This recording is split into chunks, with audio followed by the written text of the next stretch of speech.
여러분 안녕하세요. 자, 이번에 지난주에 이어서 여러분들 민간경비의 발전 과정, 지난 시간에는 민간경비의 성장 이론에 대해서 같이 한번 살펴봤었습니다. 민간경비 성장 이론이 기본적인 개념을 지나가지고 사회적인 배경에 이어서 이론적인 배경들을 지난주에 한 번씩 살펴봤었고요.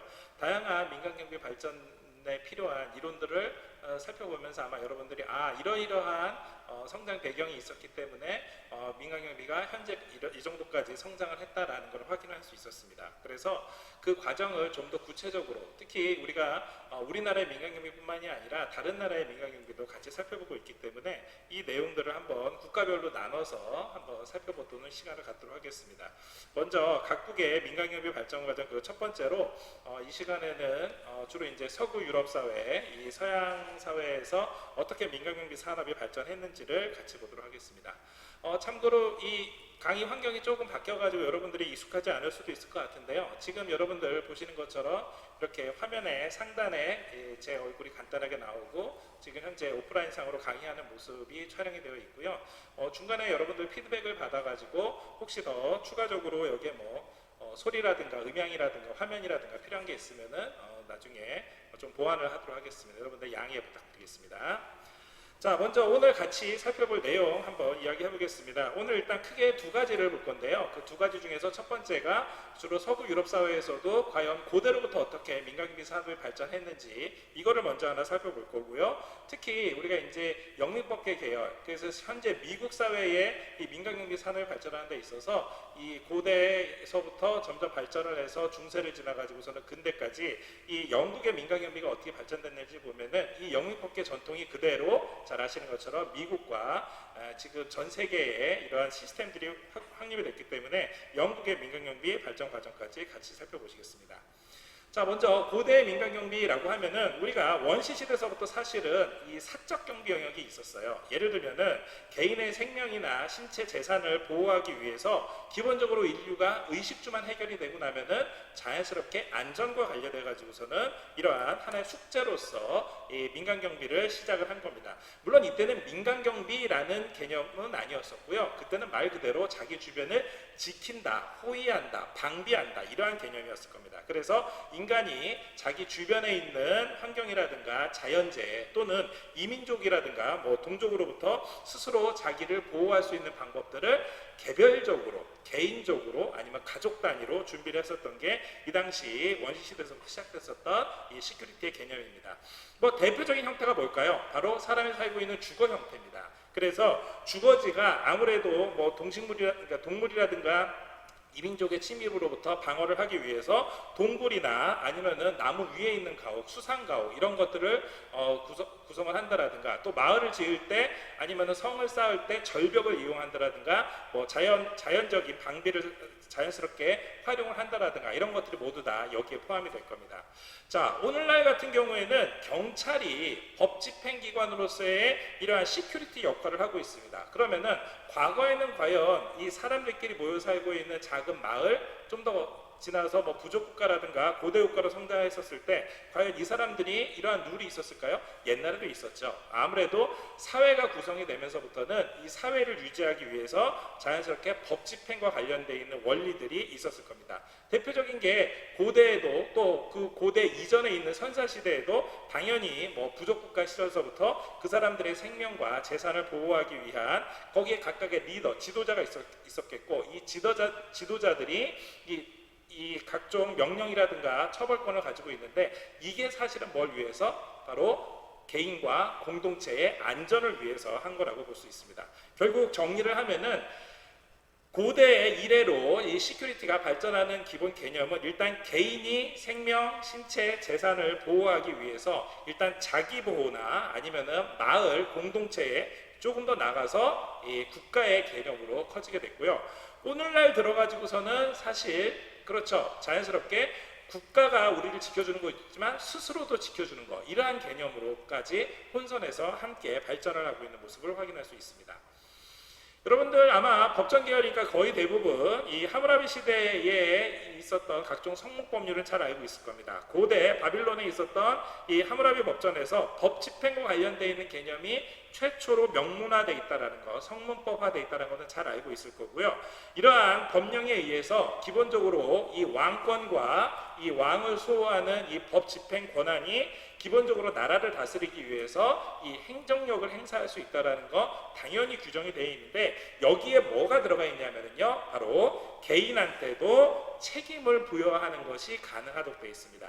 이 얘기는 결국 오늘날로 봤었을 때 개인 차원에서 어떤 시큐리티를 한다는 개념과 국가 차원에서 시큐리티를 한다는 개념, 이런 것들이 분리되기 시작을 하는 게 바로 성문 법률이 생기면서부터입니다. 즉, 이 개념은 여러분들이 국가가 기본적으로 시큐리티를 담당을 해야 되는 게 당연하다라고 생각을 하겠지만, 성문 법률화 되면서부터도 개인한테 책임을 준다? 그렇죠.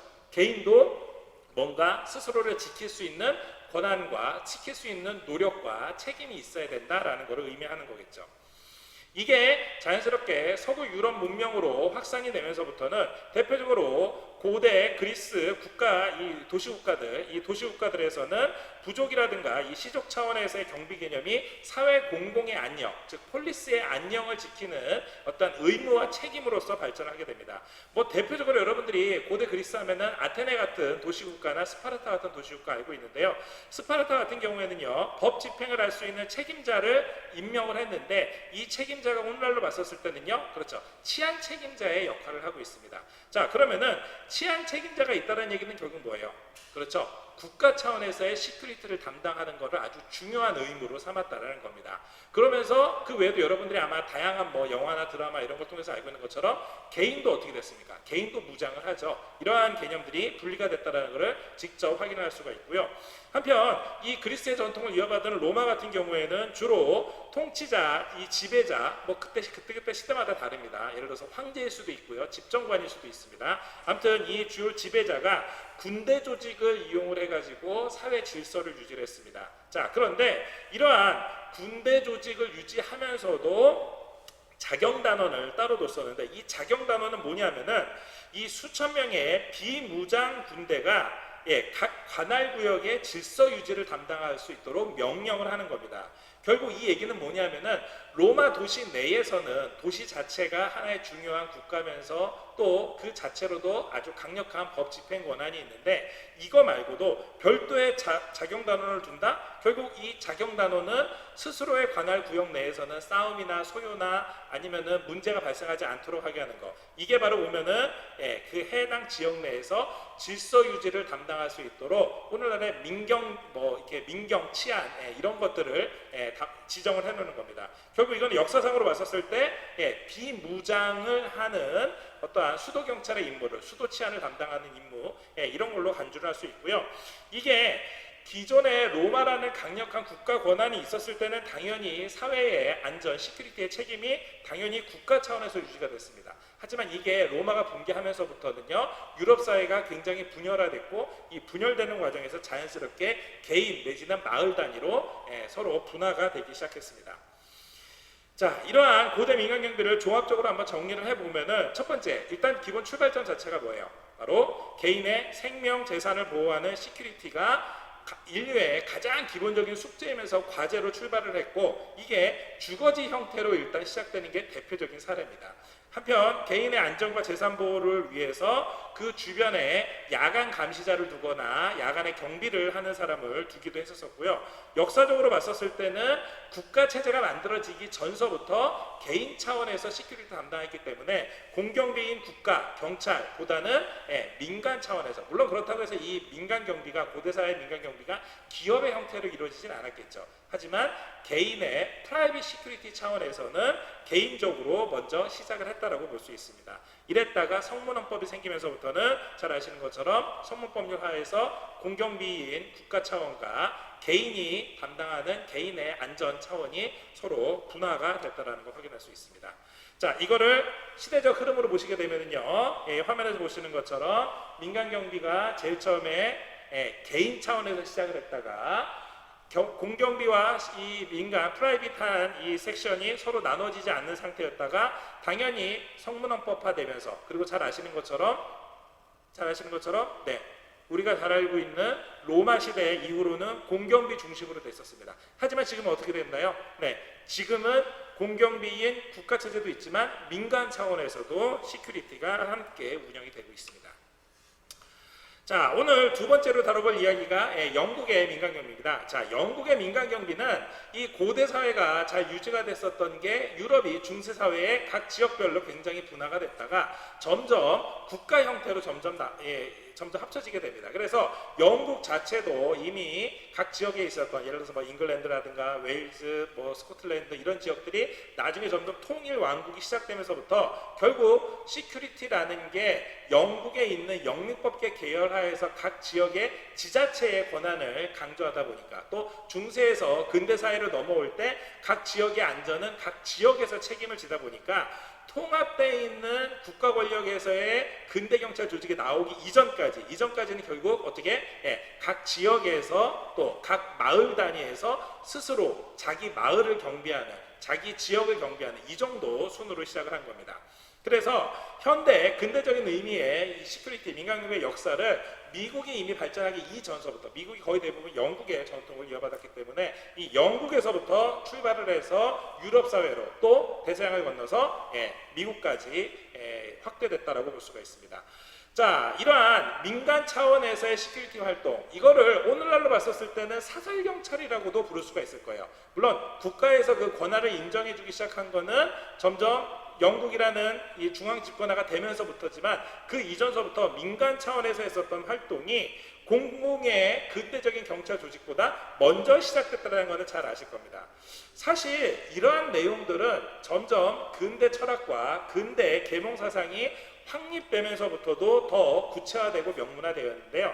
대표적인 게 17세기의 이제 사회계약서 여러분들 잘 아실 겁니다. 이 근대적인 근대법 개념과 그리고 시민의 의식 그리고 인간 존중의 사상 이러한 것들이 나오게 되는 이 사회계약서에서도 사회 질서를 유지하기 위해서는 기본적으로 국가가 필요합니다. 자, 그런데 이 국가의 사회 질서 유지 기능을 해주기 위해서는 그 국가를 이루고 있는 국민들이 사실상 합의한 이러한 사회 계약을 통해서 어떠한 법 집행 권한을 주는 거고요. 그 역할을 하는 사람들이 누구예요? 바로 공경비인 경찰인 겁니다. 자, 따라서 이러한 사회계약서에 의해서 근대적인 법 시스템, 근대적인 제도들이 만들어지기 이전서부터 있었던 민간 차원에서의 시큐리티 활동 이런 것들이 영국의 민간경비의 전통으로 점점 발전을 했고요. 결국 이러한 전통은 근대사회까지도 계속 이어져 넘어와서 기본적으로 법과 질서를 유지하기 위한 일체적인 책임은 개인한테 있다라는 개념이 이미 영미법계 계열들에서는 이 영미법계 사람들한테서는 이미 확보가 되어 있습니다. 결국 이러한 전통이 기본이 되어 있다 보니까 뭐가 가능할까요? 그렇죠. 영미법계 국가에서는 상당수가 스스로와 자기 가족을 지키기 위해서 총기 사용이, 그러니까 총기의 소지가 가능한 이러한 법률 체제로 바뀌게 되는 겁니다. 자, 그래서 대표적으로 근대로 넘어오게 되면서 이 영국이 가지고 있었던 민간 차원에서의 시큐리티 하는 제도들이 어떤 것들이 있는지를 한번 순서대로 살펴보면요. 제일 처음에 나와 있는 게 여기 휴 앤 크라이라는 이 규환 제도입니다. 이게 한자로 바꾸면은 적당한 표현이 없어가지고 규환 제도라고 부르는데요. 말 그대로 휴가 막 소리를 지르고 그리고 크라이 울부짖는 이렇게 말 그대로 이렇게 경보를 울리는 이러한 제도입니다. 결국 이 휴 앤 크라이 제도를 운영했다는 건 뭐냐면은 일단 개념 자체를 먼저 이해하셔야 돼요. 개념은 기본적으로 스스로의 안전은 누가 지킨다? 네, 바로 영미법계 전통이 가지고 있는 이 영국에서는 스스로가 지키는 겁니다. 결국 모든 사람들이 개인의 행동, 더 나아가서 자기 주변에 살고 있는 이웃의 행동도 자기가 직접 목격했다면 내지는 자기가 직접 거기에 관여가 돼 있다고 그러면은 거기에까지 책임이 있다라고 일단 기본 개념을 잡아놓는 겁니다. 결국 그 얘기는 뭐냐면은 이 시큐리티를 하기 위해서는 모든 시민들이 스스로 의무를 가지고 있는데 대표적인 게 어떤 의무일까요? 만약에 범죄가 발생했다 아니면은 어떤 뭐 이 화재를 목격을 했다 사고를 목격했다라고 했었을 경우는 어떻게 한다? 휴 앤 크라이 즉 고함을 질러 가지고 이 규환 제도라고 되어 있지만 소리를 주변에 내서 말 그대로 우리가 요즘 잘 아시는 것처럼 불이 났었을 경우에는 당연히 경보기를 울린다라든가 불이야하고 소리를 지르면서 주변에 알리는 것, 이게 말 그대로 휴행크레라고 생각하시면 됩니다. 그래서 고함을 질러서 그 지역에 있는 사람들, 이웃들을 모아서 지역 내에서 어떤 범죄 행위가 일어났거나 사고가 일어났으면은 그 행위자, 범죄자를 가서 직접 추적을 하는 것, 그 사람을 잡는 것, 이러한 것들이 각 개인이 가지고 있는 의무로 보는 겁니다. 결국 이러한 제도가 운영된다라는 것은요, 더 나아가서 그 범인을 못 잡았을 경우에는 벌금을 부과할 정도로 휴행크라인은 스스로 더 나아가서 이웃에 대한 책임을 강화하게 된 프라이빗한 시큐리티의 제도라고 볼 수 있습니다. 이러한 규환제도 개인과 집단에 대한 공동 책임으로 인식이 되면서 모든 사람들이 범인 체포에 참여한다는 것을 의미를 하고요. 이거는 여러분들 오늘날도 되어 있죠. 오늘날도 우리 성문법상에 뭘로 되어 있어요? 현행범 체포가 바로 이러한 개념으로 발전을 하는 겁니다. 한편 킹스피스 시대는요, 이게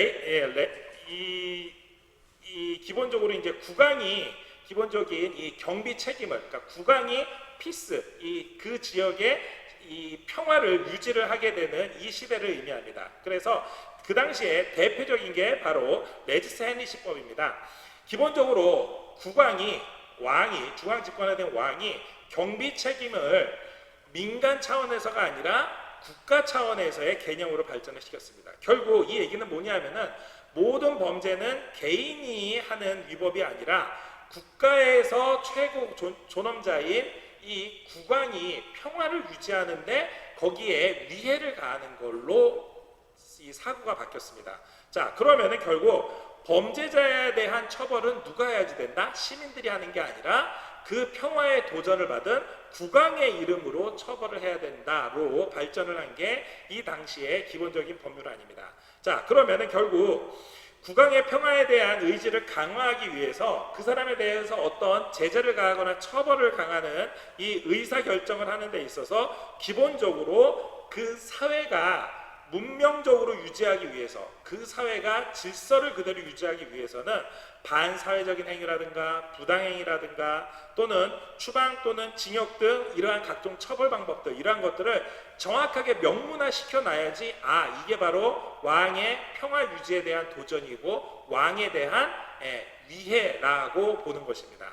그래서 이거는 기본적으로 과거에 이 프라이빗한 영역에 있던 것들을 이 공법, 퍼블릭한 영역으로 가져오게 된 계기가 됐습니다. 자, 이렇게 되면서부터는 이제 각 지역마다 지역 책임자들을, 치안에 있는 책임자들을 정하게 되는 거죠. 그래서 대표적으로 각 지역의 이 감시자들을 명문화시키고 임명을 하게 됩니다. 이제 가장 대표적인 게 국왕이 각 지역에 이 치안 판사를 파견을 하거나 지역에 있는 치안 책임자들을 지정을 하게 됩니다. 대표적으로 각 지역에서 그러면은 그 전에 치안 책임자들이 없었을까요? 있었습니다. 어떤 게 있었을까요? 말 그대로 프라이빗한 영역부터, 다시 한번 말씀드리지만 프라이빗한 영역부터 시작을 했기 때문에 자연스럽게 각 지역에서는 각 지역의 리더들이 있었겠고, 그 리더가 본인이 아니면은 본인이 직접 하지 않으면은 누군가 치안 책임자를 정함으로 해가지고 그 사람이 해당 지역에서의 이 대표적인 이 치안 업무를 한 겁니다. 사실 국가에서 임명만 받지 않았지 말 그대로 그 지역의 경찰서장의 역할을 했었던 거죠. 자, 이랬던 것이 국왕의 이 킹스피스 시대가 지나면서부터는 자연스럽게 국왕이 각 지역에 대해서 치안권을 명확하게 통제를 하기 시작을 했습니다. 대표적인 게 바로 각 지역에서의 당시 치안 책임자를 그 지역 사람들이 뽑았었던 게 대표적인 게 바로 보안관 셰리프입니다. 자, 여러분들이 보안관 셰리프 하면은 미국 서부 영화에서 봤었던 셰리프다라고 하겠는데, 이 전통이 거슬러 올라가면은요, 영국에 있었던 이 대표적인 프랭크 플레이지 제도부터 시작을 한 이 셰리프부터 시작을 했습니다. 이 셰리프는 샤이어 리브에서 나왔는데, 이 샤이어가 이 영국에서 보면은 한 100가구 정도 모여 있는 지역의 동네 이름을 이야기하는 겁니다. 그러면은 이 샤이어 지역에서의 최고 수장, 치안에 대한 최고 수장 리브를 뽑는 게 바로 샤이어 리브에서 나온 이 셰리프입니다. 결국 그 지역에 있었던 치안 책임자에 대해서 직접적인 통제를 하기 위해서 국가에서는 누구를 파견하는 겁니까? 네, 바로 치안판사를 파견을 하는 겁니다. 결국 이러한 치안판사를 각 지역에 파견을 해서 각 지역의 치안 책임자에 대해서 직접적인 통제를 할 수 있도록 하는 게 기본적인 목표였습니다. 자, 그런데 당시 유럽 사회가 각 지역마다 분화되어 있고 또 오늘날처럼 교통통신이 발달되어 있지 않고 그 외에도 각종 이 산업이라든가 농업과 관련되어 있는 각종 이 경제 활동들이 어느 정도 침체를 얻게 되면서부터 각 지역의 사회 불안 요소나 아니면은 이 범죄 증가에 따른 정부의 치안 부재 현상들이 일어나기 시작합니다.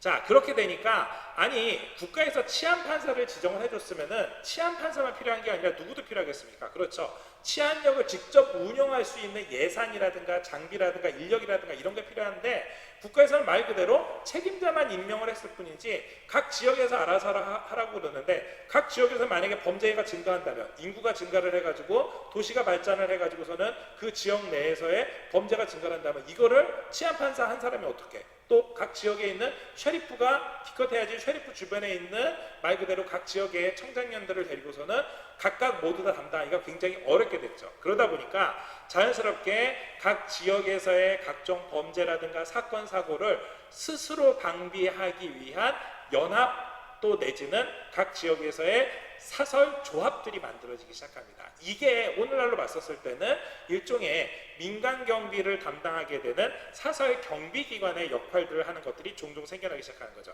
대표적인 게 뭐가 있을까요? 예를 들어서 중세에서 근대로 넘어오면서부터도 당연히 경제활동을 하다 보니까 은행이라든가 아니면은 상업지구라든가 항구 이런 것들이 있었을 겁니다. 그러면은 이들 지역에서 은행에서는 당연히 은행 스스로를 경비하기 위해서 항구에서는 많은 물자가 있으니까 그 많은 물자와 창고를 보호하기 위해서 또 상업지구에서는 물건을 약탈당하지 않기 위해서 각 지역의 안전을 담당할 수 있는 사람을 해당 기관들이 스스로 고용하기 시작을 하는 거죠.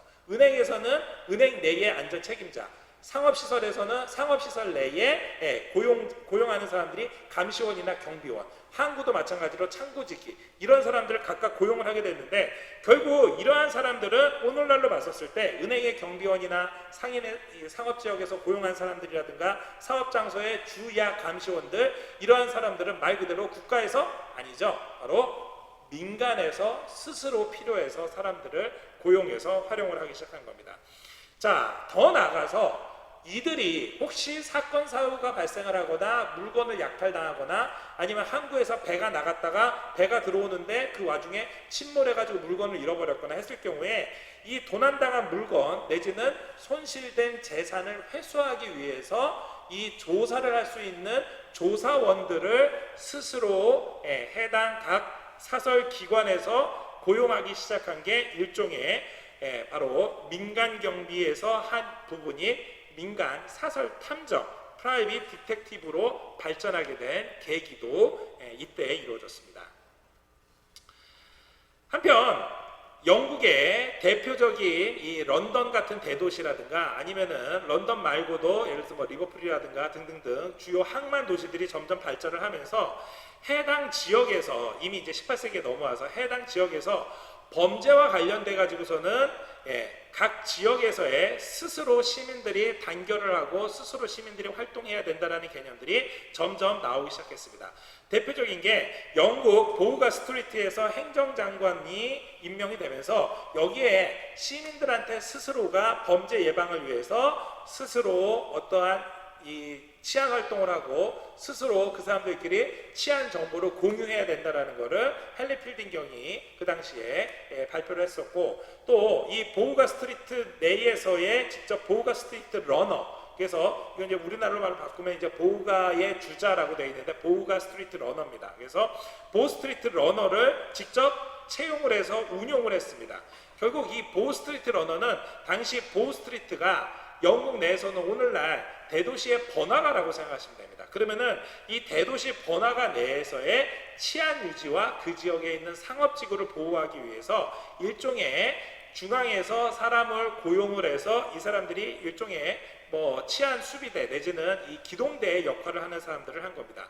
다만 이들은 시민들 중에서 일단 지원자들을 먼저 뽑아서 이들을 소규모 단위로 범죄 예방 조직으로 결성을 했습니다. 물론 이 사람들이 다른 생업에 종사해야지 되는데 각 지역에서의 치안을 담당하기 위해 가지고 순찰도 하고 자기 시간도 하고 순번을 정해서 뭐 야간도 하고 등등등 하다 보니까 여기에 대한 당연히 보수를 지급을 하게 됐고, 이러한 것들이 그 지역만큼은 가면은 항상 안전과 관련되어 있는 보스트리트 러너들이 있어서 이들이 각 지역의 신속한 범죄를 해결하기도 하고 도난당한 재산을 회수하기도 하고 등등등 한다라고 하니까 당연히 그 거리에 뭐 지가가 오른다라든가 상업시설이 더욱 번창한다라든가 이러한 긍정적인 효과들이 있었습니다. 결국 이 조직들은요, 나중에 근대 경찰이 발전을 하게 되면서 수도 경찰로 흡수가 되는 계기도 생깁니다. 이랬던 게 이제 19세기 1800년대로 넘어와서 민간경비와 공경비는 서로 발달을 가져오게 된 계기가 각각 다르게 됩니다. 대표적으로 이 각 지역에서의 치안과 관련되어 있는 중요한 사안들이 발전했었을 때, 이 치안과 관련되어 있는 중요한 활동 중에 가장 대표적인 게 당시까지만 하도 이 사회가 떠들썩한 대표적인 테러라든가 이런 것들이 일어나기 전에 아주 단순한 물건을 도난하거나 아니면 강도 사건 이런 것들이 있었습니다. 그래서 각 지역에서의 물건이 도난당하게 되면은 도난당한 물건이 어떻게 유통되는지에 대한 대표적인 장물합의가 어떤 식으로 활동하는지에 대해서 정보를 수집한다라든가, 또 막 화폐 경제가 급속도로 확산하게 되다 보니까 이 위조 화폐를 어떻게 하면 단속을 하고 위조 화폐 공장들을 적발을 한다라든가 이런 등등등 새롭게 등장하는 범죄에 대해서 즉각 대응을 하기 위해 가지고 각 지역에서의 지역 내의 관구, 지역 내의 이 해당 지구 내에 경찰 활동으로는 한계가 있게 되니까 결국 기존에 있었던 민간 경비와 관련되어 있는 조직들이 있죠. 대표적인 게 뭐가 있었어요? 아까 말씀드렸었던 보스트리트 러너라든가, 또 템즈리버 경찰력으로 뭐겠어요? 말 그대로 템즈강 내에서의 치안을 담당하고 있었던 치안 활동 조직들이 있었을 겁니다. 그 외에도 와치앤가드 같은 각 지역에 있는 감시원, 주야 감시원들이 있었다고 그랬죠. 그 외에 사설탐정기관이라든가 아니면은 산업시설에서 공장 같은 걸 지키고 있던 이 경찰들이라든가, 또 각종 특수활동이나 광구경찰, 예를 들면은 대학 캠퍼스가 있으면 대학 캠퍼스 내를 지키는 사람, 아까 말씀드린 항만을 지키는 사람, 각 병원을 지키는 사람, 등등등, 교구가 있으면은 교구를 지키고 있는, 예를 들어서 추기경 주변에 있는 경비병들이라든가 이런 사람들을 모두 다 각각의 해당 이 지역의 그 지역 내에 치안을 책임하는 사람으로 인정을 할 수밖에 없는 상황이 됐습니다. 결국 이렇게 되다 보니까 이 개념 자체가 자체적으로 국가에서 그 사람들을 일부러 고용을 해가지고선 한 거는 아니지만 나름대로 그 지역 내에서 오늘날에 뭐가 유사해요? 민간 경비처럼 활동을 하게 되고, 결국 이렇게 되면은 국가에서 경찰과 같은 공경비의 역할로서 하게 되는 이러한 조직하고는 당연히 서로 차이를 느끼게 되는 겁니다. 그래서 현대적인 의미로 말 그대로 여러분들 잘 아시는 것처럼 근대 경찰 조직인 로버트 필의 수도 경찰청이 생기게 된 겁니다. 이 로버트 필이 여러분들 잘 아시는 것처럼 범죄 예방과 질서 유지를 하기 위해서 엄격하게 선발된 사람들을 조직을 해서 이 조직된 사람들을 바탕으로 해가지고 새로운 경찰 활동을 유지를 한 겁니다. 그래서 기본적으로 수도인 런던인 수도경찰청을 만들어서 이 수도경찰청 내에 앞서서 얘기했었던 다양한 각 지역에 있는 지구경찰들이 있죠. 사실 경찰로 임명을 하지 않았지만 이 사람들을 수도경찰로 흡수를 해서 중앙 집권화되어 있는 준군대신 조직으로 만든 게 현대적인 의미의 경찰입니다. 자, 그러면은 앞서서 우리가 다시 역사의 수레바퀴를 앞으로 돌려보면요, 이런 상황이 되는 거죠. 말 그대로 각 지역에서의 민간경비가 활동을 했었는데 각 지역에서 활동하고 있던 이 프라이빗 시큐리티 영역들이 어떻게 된 겁니까? 그렇죠. 바로 국가인 공경비의 개념으로 흡수가 돼서 결국 이 로버트 필이 만든 현대적인 의미의 경찰 조직인 이 수도경찰은 범죄 문제를 담당하는 데 있어서 책임이 분리되어서는 절대로 훌륭한 경찰 조직을 운영할 수 없다라는 기본 하에 중앙 집권화되어 있는 경찰 조직으로 재탄생하게 되는 겁니다. 결국 기존에 있었던 헨리 필딩이 있었던 조직들도요, 당연히 이 안으로 들어오게 됐고요. 그 외에 패트릭 콜그원처럼 기존의 효과적인 범죄 예방을 활동을 하기 위해서는 어떻게 해야 된다? 중앙화된 경찰 조직이 필요하다라고 됐고, 이거를 바탕으로 해서 로버트 필은 새로운 근대적인 경찰 조직으로 발전시켰습니다. 자, 오늘 여러분들 같이 살펴봤었던 내용, 대표적인 내용들이 크게 두 가지입니다. 첫 번째, 고대의 시큐리티. 고대 시큐리티는 말 그대로 개인의 생명, 신체, 재산 이거를 보호하기 위해서 기본적으로 주거지라든가 마을 단위부터 시작을 했었던 게 사무라이 시대로 넘어오게 되면서부터 성문법화 되다 보니까 기존에 있었던 민간 영역에서 있었던 이 사적 자치의 영역이 아니라 중앙 집권화되어 있는 이 성문법 영역으로, 그래서 법 집행 권한을 중앙한테 두는 개념으로 분리가 됐었습니다. 한편 고대 그리스나 로마 같은 경우에는 국가경찰 시스템 또 내지는 수도경찰 시스템이 이 현대적인 의미는 아닙니다만은 자체적으로 발전하기도 했었고요. 이제 둔화가 된 이 유럽 사회 내에서 특히 영국에서는 영미법계의 계열하에서 기본적으로 시민들이 자기가 가지고 있는 이 시큐리티의 의무, 이거를 바탕으로 해서 휴앤크라의 교환제도라든가 아니면은 킹스피스 시대, 이 국왕의 평화 시대에 기본적으로 범죄에 대해서 국왕이 직접 대처를 한다라는 개념으로 발전을 했고요. 나중에 주야 감시원 시대에 넘어오면서부터는 주간과 야간에 이 감시를 하게 되는 이 감시원들을 각각 고용하게 되니까 이 사람들을 효과적으로 다루기 위해서 치안 판사를 파견하기는 했지만 말 그대로 명목상으로만 파견했을 뿐이지 실제로는 각 영역, 각 관구, 각 지구마다 필요한 민간과 필요한 프라이빗 시큐리티의 이 활동들이 이루어졌습니다. 이게 나중에 점점 중앙으로 합쳐지면서 헨리 필딩 시대에는요, 범죄 예방을 시민들 스스로 했었던 이러한 개념이 보우가 스트리트 시대에 들어서 이 보우가 스트리트에서 직접 사람을 고용을 해서 이 해당 지역의 치안을 담당하게 되고, 산업혁명의 시대를 거치면서부터 이 로버트 필이 근대적인 경찰 조직을 이루게 될 때까지는 바로 기존에 있었던 프라이빗한 영역이 점점 중앙으로 흡수되는 과정을 거치게 됐습니다. 자, 오늘 했었던 내용들 여러분들 같이 한번 살펴봤었고요. 이어서 나오는 이 퀴즈 내용을 가지고 오늘 내용을 한번 종합적으로 복습해 주시기를 부탁드리겠습니다. 자, 그럼 오늘 첫 번째 강의는 이걸로 마치겠고요. 여러분들 퀴즈 내용을 한번 더 복습해 주시기를 부탁드리겠습니다. 감사합니다.